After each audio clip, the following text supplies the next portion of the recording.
4 പോയത്. മോട്ടിച്ചവൻ ആരായാലും അവന്റെ തലയിൽ ഇടിത്തി വീഴും. എന്റെ പെമ്പ്രന്നോത്തി നേർച്ചക്കിട്ട കോഴിയാ കഴിഞ്ഞ ആഴ്ച അടിച്ചോണ്ട് പോയത്. ഈ കണക്കിന് പോയ എന്തായി തീരുവല്ലോ ഭഗവാൻ. വിത്തൗട്ട് പ്രസിഡന്റ് എന്താ ഒന്നും മിണ്ടാത്തേ? ഞാനിപ്പം കുറെ മുണ്ടി കൊണ്ട് പ്രശ്നം തീരൂ. അല്ല, പഞ്ചായത്ത് പ്രസിഡന്റ് എന്ന നിലയ്ക്ക് എന്താ പട്ടാളത്തെ കൊണ്ടുവരണോ? ഏടോ, ഇത് നമ്മൾ നാട്ടുകാർ സംഘടിച്ച് പരിഹരിക്കാണ് വേണ്ടത്. അതിനിപ്പം പരദൂഷണം പരാതി കഴിച്ച് ഒത്തൊരുമിക്കാൻ ആർക്കാ അവിടെ സമയമുള്ളത്?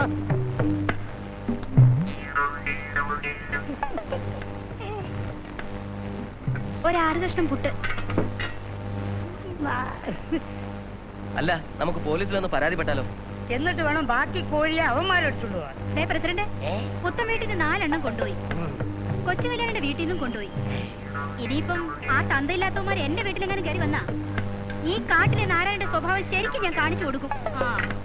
പ്രസിഡന്റിനെ അറിയാമല്ലോ എന്റെ സ്വഭാവം. ഇണങ്ങിയ നല്ലോണ, ഇടഞ്ഞ മഹാപെശകാ നാരായണി. അറിയാം. നാരായണി പൊക്കോളും. ഇപ്പൊ എല്ലാ കുരിശും എന്റെ തലയിലാ. അങ്ങനെ വിട്ടാ പറ്റില്ലല്ലോ. പ്രസിഡന്റ് തന്നെ അതിനൊരു പരിഹാരം ഉണ്ടാക്കിയേ പറ്റൂ. ഒറ്റ വഴിയുള്ളൂ.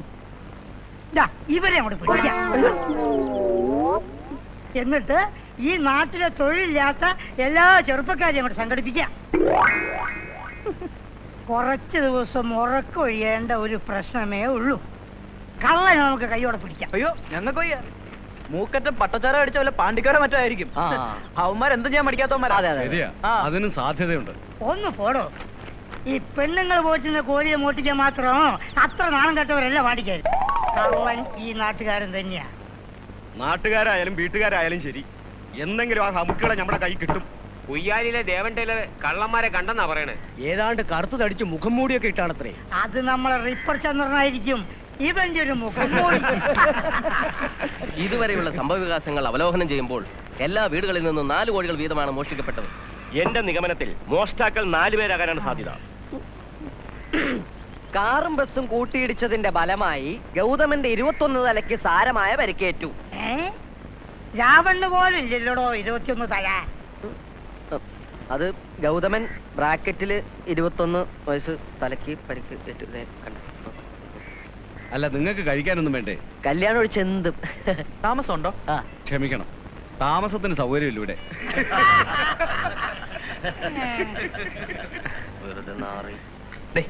വന്നിട്ട് വിട്ടു വിടാം.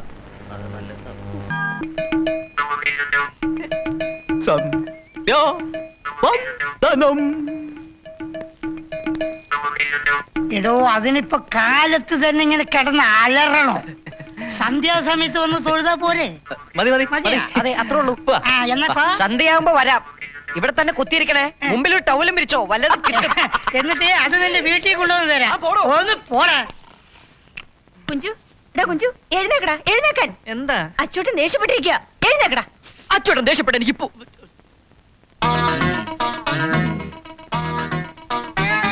പറഞ്ഞോളൂ, ധൈര്യത്തിൽ പറഞ്ഞോളൂ. പുല്ലാണെന്നല്ലേ? കിട്ടണം, എനിക്ക് തന്നെ കിട്ടണം. നിന്റെ അച്ഛനും അമ്മയും മരിക്കുമ്പോ നിനക്ക് എത്ര വയസ്സാന്നറിയാവോ? കുട്ടികളില്ലാത്ത ഈ മച്ചിയെ, അതായത് നിന്റെ ചേച്ചിയെ ഞാൻ കല്യാണം കഴിക്കുമ്പോ നിനക്ക് എത്ര വയസ്സാന്നറിയാവോ? എന്തിനാ അതൊക്കെ ഇപ്പൊ എഴുന്നള്ളിക്കണേ? അറിയണോടി, അറിയണം. ഞാൻ ഈ കുടുംബത്തിന് വേണ്ടി സഹിച്ച ത്യാഗം എല്ലാവരും അറിയണം. ത്യാഗം പോടെ പുല്ലേ.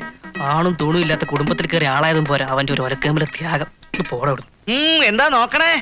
തറച്ചാണ്ടി അച്ചുവന്നാര് ഭാര്യ വീട്ടിൽ ഓശാരത്തിന് താമസിക്കുന്നവനാണ് എന്ന് നിനക്ക് തോന്നണുണ്ടോ? എനിക്ക് തോന്നുന്നില്ല, സ്വയം തോന്നാതിരുന്നാ മതി. ഓ, പ്രതികരിക്കണുണ്ടല്ലേ? എടാ പുല്ലേ, കാലത്ത് തന്നെ എന്തിനാ വഴക്കിടുന്നേ? നീ എഴുന്നേറ്റ് മുഖം കഴിപ്പോ. തറച്ചാണ്ടി അച്ചുവന്നാര് തനി രൂപം ആരിതുവരെ കണ്ടിട്ടില്ല.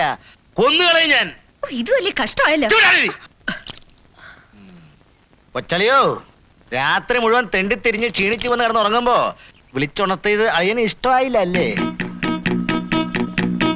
എന്താടാ, പ്രതികരിക്കാൻ തോന്നുന്നുണ്ടോ? പറയടാ പുല്ലേ. കണ്ടും കൊണ്ടും നിന്നില്ലെങ്കിലേ അടിച്ച് നിന്റെ ഏപ്പ് ഞാൻ തിരിക്കും. മനസ്സിലായോടാ? മനസ്സിലായോന്ന്? എന്ത്? കണ്ടും കൊണ്ടും നിന്നില്ലെങ്കിൽ അടിച്ചു നിന്റെ ഏപ്പ് ഞാൻ തിരിക്കും എന്ന് മനസ്സിലായി. ആഹാ, ശരി, പോയിക്കോ. പുറത്തിട്ട് ഇങ്ങനെ കയറുന്നേ? ചേട്ടൻ പറയണത് ശരി തന്നെയല്ലേ? രാത്രി മുഴുവൻ തെണ്ടി അലഞ്ഞ് പകല് മുഴുവനും കിടന്നുറങ്ങി ഇങ്ങനെ ജീവിതം തൊലയ്ക്കണോ? ഡിഗ്രി കഴിഞ്ഞ് 2 കൊല്ലമായില്ലേ? എന്തെങ്കിലും ഒരു ജോലിക്ക് ശ്രമിച്ചൂടെ എനക്ക്? ശ്രമിക്കാഞ്ഞിട്ടാണോ കിട്ടണ്ടേ? വേണമെന്ന് വെച്ചാ കിട്ടും. അതിന് താൻ തന്നെ ശ്രമിക്കണം. സ്വന്തമായിട്ട് എന്തെങ്കിലും തൊഴിലുണ്ടെങ്കിൽ ഈ ആട്ടും തുപ്പും കേൾക്കണോ? അല്ല, എനിക്കതാ മനസ്സിലാകാത്തത്. എന്നെ ഭരിക്കാൻ ഇയാൾ ആരാ? എന്റെ മുത്തച്ഛനോ? അച്ഛൻ ഉണ്ടാക്കിയ വീട്ടിൽ അച്ഛൻ ഉണ്ടാക്കിയ സ്വത്ത് അനുഭവിച്ച ഞാൻ കഴിയണേ? ഓ പിന്നെ 55 സെന്റ് സ്ഥലത്ത് 28 തെങ്ങ്. മാസം കിട്ടണ പിരിവ് എത്രയാണെന്നറിയോ? അപ്പൊ റേഷൻ കടയോ? റേഷൻ കട കൊണ്ടൊന്നും പണ്ടത്തെ പോലെ വലിയ ലാഭമില്ലെന്ന ചേട്ടൻ പറയണത്. അയാൾ പറയുന്ന എന്തും വിശ്വസിക്കാൻ ഇങ്ങനെ ഒരു ചേച്ചി. മതി മേനി പറഞ്ഞത്. ചേട്ടൻ കേട്ടാ വീണ്ടും തുടങ്ങും. ആ, തൊഴിലില്ലാത്തവനെ തോൽപ്പിക്കാൻ ആർക്കും എളുപ്പം കഴിയും. എല്ലാം സഹിച്ചല്ലേ പറ്റൂ. പക്ഷെ പ്രതികരിക്കും ഒരിക്കൽ.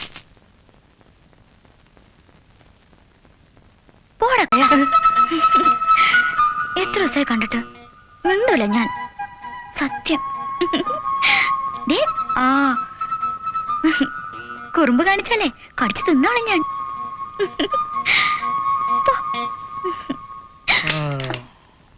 നിനക്കെന്താ വട്ട് പിടിച്ചോ? കാലത്ത് തന്നെ ഏതവനോടാണടി കുഞ്ചിക്കൊടിയുന്നത്? ഞാൻ കണ്ണാടിയിൽ നോക്കിയതാ. ആരാടി കണ്ണാടിയില്? കണ്ണാടിയിലോ? സത്യം പറയടി, ആരാണവൻ? ആര്? ഓഹോ, കണ്ണാടിയിലുള്ളവനെ നിനക്ക് അറിയില്ലല്ലേ? കുഞ്ചോടൻ എന്തായി പറയണേ? ചേച്ചി വേണ്ട, വേഷം കെട്ടില് വേണ്ട. ആളെ പറയുന്ന നിനക്ക് നല്ലത്. എന്താ? എന്തിനാ നീ കരയണേ? ഈ കുഞ്ചോട്ടൻ വേണ്ടതിനും പറയുന്നു. ഞാൻ ആരെയും ഒളിപ്പിച്ചു വെച്ചിട്ടുണ്ട് അത്ര. എവിടെ? ഈ മുറിയിലോ? അല്ല, ഈ കണ്ണാടിയില്. കണ്ണാടിയിലോ? എന്താടാ നീ പറയണേ? നിനക്ക് ഭ്രാന്ത് പിടിച്ചോ? അതെ, താമസിയാതെ എനിക്ക് ഭ്രാന്ത് പിടിക്കും. പിടിക്കാനൊന്നുമില്ലല്ലോ, ഇപ്പൊ തന്നെ ഉണ്ടല്ലോ. എന്തിനാണ് കരയണേ? ഈ കുഞ്ചോട്ടൻ എന്നെ പറ്റി അപവാദം പറയുന്നു. എന്താ പരാതം? ഞാൻ ആരെയും ഒളിപ്പിച്ചു വെച്ചിട്ടുണ്ടെന്ന്. ആരെ? എവിടെ? ഈ കണ്ണാടിയില്. കണ്ണാടിയിലോ? ഓ, ഞാനാ? ആ, സ്വന്തം പെങ്ങളെ പറ്റി അപവാദം പറയുന്നോടാ. ഇനി കൊച്ചിന്റെ ഒരു തുള്ളി കണ്ണീര് ഈ മുറി വീണാൽ കൊന്നുകളയും ഞാൻ. അച്ചി വീട്ടിൽ കിടന്ന് അച്ഛനാവാൻ ശ്രമിക്കുന്നോടാ പട്ടി.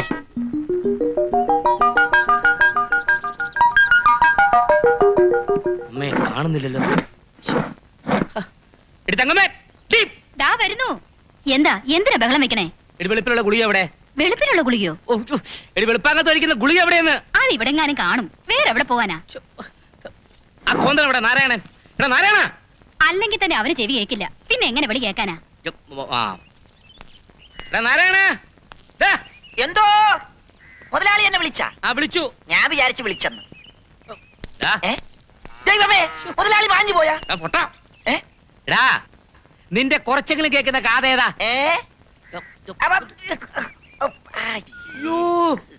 എടാ പരമനാറി പൊട്ടൻ നാരായണ, ഞാൻ വെളുപ്പാങ്കാലത്ത് കഴിക്കുന്ന ഗുളിക നീ എവിടെയാ വെച്ചത്? ആ ചുമന്ന ഗുളികയല്ലേ? അതെ, അത് ഞാൻ കഴിച്ചു. വെളുപ്പിലെന്ന് എഴുതി കണ്ടപ്പോ ശരീരം വെളുക്കാനാന്ന് കരുതി ഞാൻ അതെടുത്ത് ഇങ്ങോട്ട് കഴിച്ചു. എന്റെ പറശ്ശിനിക്കടവ് മുത്തപ്പ, ഇങ്ങനൊരു കഴുതയാണല്ലോ നീ എനിക്ക് വേലക്കാരനായി തന്നത്. പറയണെങ്കി പറയാൻ എനിക്ക് പോയിട്ട് വേറെ പണിയുണ്ട്. എടാ ആരാന്ന് നോക്കിട്ട് അതിനെ പറ്റിയെ പിടിച്ച് കെട്ടിയേ. എന്തേ? അതങ്ങോട്ട് പറഞ്ഞാ പോരെ? ചെവിടി കെട്ടൂടെ? ഹലോ പട്ടി, ഹലോ ഹലോ പട്ടി, പട്ടി. ഞാൻ അകത്തുണ്ടെന്ന് എങ്ങനെ മനസ്സിലായി? ഗേറ്റിൽ തൂക്കിയ ബോർഡ് കണ്ട് പട്ടിയുണ്ട് സൂക്ഷിക്കുക. കടിക്കുവോ? ഉണ്ട്, മുതലാളി അകത്തുണ്ട്. പട്ടി കടിക്കുവോന്നാ ചോദിച്ചത്. പട്ടി പട്ടി പട്ടി കടിക്കുവോന്ന്? ഇല്ല, ചുംബിക്കും. തന്റെ കാര്യമല്ല, പാലുള്ളതിന്റേതാ. പാലില്ലാത്ത മറ്റൊരെണ്ണം കൂടി ഉണ്ടല്ലോ. എവിടെ? ഗോവാലൻ. എന്നാണ് എത്ര കിളിക്കാൻ? അല്ല, ഞങ്ങൾ ഈ വാലിന്റെ കാര്യത്തെ കുറിച്ച് ചർച്ച ചെയ്യായിരുന്നു. വാലിന്റെ കാര്യം? അല്ല, അത് പിന്നെ നമ്മൾ മനുഷ്യർക്ക് വാലില്ലാത്തത് വലിയ സൗകര്യമായി എന്ന് പറയായിരുന്നു. പിന്നെ വലിയ സൗകര്യമല്ലേ, ഈ കടസമൊക്കെ വലിച്ച് കയറ്റാമല്ലോ. എന്താ വന്നേ? കഴിഞ്ഞ ആഴ്ച വന്നിരുന്നു. I am Vishalakshan, field officer from. മനസ്സിലായി മനസ്സിലായി. ഇയർലെസ് അല്ലേ? യെസ്. ഒരു കാരണവശാൽ തന്റെ കുന്ത്രാണത്തിൽ ചേരേണ്ടതാ വക്കീല് പറഞ്ഞിരിക്കണേ. വിവരവും വിദ്യാഭ്യാസം ഉള്ളവനാ വക്കീല്. അയാൾ ഇങ്ങനെ പറഞ്ഞാൽ ഇതിൽ എന്തെങ്കിലും കുരുക്ക് കാണാതിരിക്കില്ല. ആരെങ്കിലും എന്തെങ്കിലും പരദൂഷണം പറഞ്ഞു എന്ന് കരുതി മുതലാളി പെട്ടെന്ന് ഇങ്ങനെ വേണ്ട എന്നൊരു തീരുമാനം എടുക്കരുത്. ഫോർ എക്സാമ്പിൾ, നമ്മുടെ ഏറ്റവും ആകർഷകമായ ഒരു സ്കീമിൽ ചേർന്നാൽ മുതലാളിക്ക് കിട്ടുന്ന ലാഭം ലക്ഷവും അതും വക്കീല് പറഞ്ഞു. വാചകം ഓടിച്ച് വീഴ്ത്താൻ താൻ കേമനാണെന്ന്. എച്ചിക്കൈ കൊണ്ട് കാക്കി ഓടിക്കുമ്പോൾ എത്ര ആട്ടി ഓടിച്ചാലും താൻ പോകത്തില്ല. അല്ല മുതലാളി, അത് താൻ ഒന്നും പറയണ്ട. താൻ എത്ര കാരണം പറഞ്ഞാലും ഞാൻ എടുക്കത്തില്ല. 100 കൂട്ടം ജോലിയുണ്ട്. മില്ലിൽ പോണം, ടൗണിൽ പോണം. ഇപ്പൊ തന്നെ സമയം ഒരുപാടായി. എടാ നാരായണ, ആ ജീപ്പ് ഓടിക്കാൻ പറ്റിയ ഡ്രൈവറെ നോക്കാൻ പറ്റില്ല. നോക്കിയോ നീ? 3 ലോഡ് നെല്ല് ഇന്നലെ തന്നെ മില്ലിൽ വന്നിട്ടുണ്ട്. പാലക്കാട്ടേക്കുള്ള അവല് ഞാൻ അഴിച്ചു കഴിഞ്ഞു. എന്റെ പറശ്ശിനിക്കടവ് മുത്തപ്പ, മാങ്ങാന്ന് പറയുമ്പം തേങ്ങാന്നാണല്ലോ ഈ പണ്ടാരം കേൾക്കുന്നെ. നിന്റെ ചെവിക്കിന് പറിച്ച് കളടാ. അത് വൈകുന്നേരം പോകാം. ചെവിടും കേട്ടിട്ട്. എന്താ മുതലാളി പറഞ്ഞത്? നിന്റെ തന്തയ്ക്ക് പറഞ്ഞതാ. അതല്ല, എന്നെ എന്താ പറഞ്ഞെന്ന്. തേങ്ങ തേങ്ങ പോട്ടെ, നമ്മുടെ കാര്യം എന്തായി? ആ വക്കീല് പാര വച്ചു. പാരയ്ക്ക് ഒരു പാര, അതൊരു പാര, ഇത് അപാര പാര.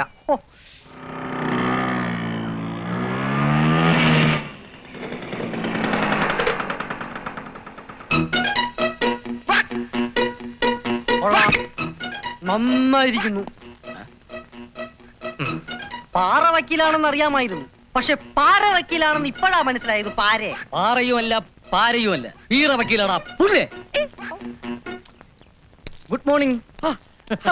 അയ്യോ, ഇതാര് വക്കീലോ? കോടതിയിലേക്ക് പോകുന്ന വഴിയാ. സന്ധ്യയ്ക്ക് കുറച്ച് ബുക്സ് കൊടുക്കാനുണ്ടായിരുന്നു. Very good books, you know. Sandhya രാവിലെ തന്നെ കോളേജിലേക്ക് പുറപ്പെട്ടോ? ഇതാ എൻട്രൻസ് ഗൈഡാ, ഫ്രണ്ട്സിന് ഉപയോഗപ്പെടും. വലിയ വലിയ പുസ്തകങ്ങളൊക്കെ പഠിപ്പിച്ച് ഇവിടെ ഡാക്ടർ പരീക്ഷയ്ക്ക് ഇരുത്താനുള്ള വാശിയിലാണോ വക്കീലെ? എനിക്ക് നഷ്ടമായത് സന്ധ്യയെങ്കിലും നേടട്ടെ. വലിയൊരു ഡോക്ടർ ആക്കണമെന്നായിരുന്നു അച്ഛൻ ആഗ്രഹിച്ചത്. പക്ഷെ വിധി എന്നെ ഒരു അഡ്വക്കേറ്റ് ആക്കി മാറ്റിക്കളഞ്ഞു. അല്ല, ഈ വക്കീല് പണി അത്ര മോശം പണിയൊന്നും അല്ലല്ലോ. ഹേയ്, മോശമൊന്നുമല്ല. വക്കീൽ പണി മോശമല്ല, പക്ഷെ പാരപ്പണി മോശമാണ്. എന്റെ ദൈവമേ, ഇവൻ ഇനി പോയില്ലേ? പോകാൻ തന്നെയാണല്ലോ വന്നത്. പാർക്കലാം.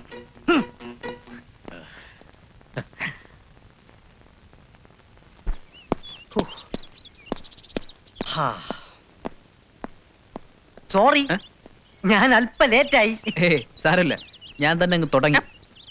ഇക്കണക്കിന് പോയാ ചിലപ്പോ ഇത് തന്നെ തൊഴിലാക്കേണ്ടി വരും.